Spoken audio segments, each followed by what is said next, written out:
талғар агробизнес және менеджмент колледжінің арнайы пән оқытушы Елакенова Бота Байырханқызы. Бүгінгі тақырып томат көкөністерінің тауартануы. Қызанақ жемісін жеуге жарамды 1 жылдық немесе 2 жылдық шөптес өсімдік. Орыс тілінде помидор атауы итальян тілінде помидор алтын алма деген сөзден шыққан. Ал томат француздардан томаты деген сөзінен аударылған. Отаны Оңтүстік Америка. Бұл жерде қызанақтың жабайы және жартылай мәдени түрін кездестіруге болады. Ең алғаш Европаға 16 ғасырдың ортасында Испания, Португалия, кейін Италия мен Францияда жеткен. Түрінің көптігі мен дәмі мен диеталық қасиеттерге танымал.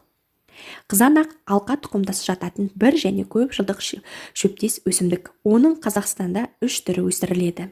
Қызанақтың сабағы 30-40 сантиметрге дейін жетеді. Жапырағы қауырсын тәріздес. Гүлінің түсі сары, жемісі 2 не көп ұялы жидек.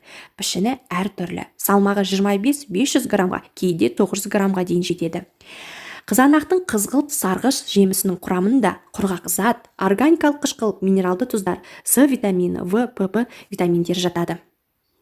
Қызанақтың 5 түрі кездеседі. Қызанақ салат тектес, черри, жүзім тектес қызанақ, жасыл қызанақ және сары қызанақ.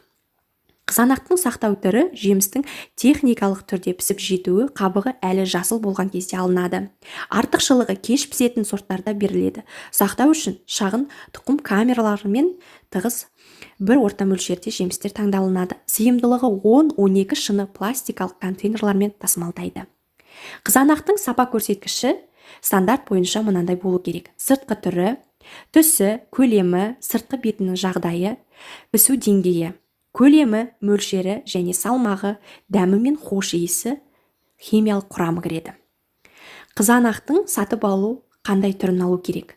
Піскен қызанақтың сырты қатты әрі тығыз болу керек. Балғын иіс қызанақтың жақсы екенін көрсетеді. Қызанақтың сыртқы зақымдалмаған, шірімеген, дақтар және кеуіп кеткен қабық болмау керек. Түсі тегіс болу керек, жолақты сұрып қызанақтан болмау керек. Бұтағымен немесе жеміс сабағымен бірге сатылатын қызанақтар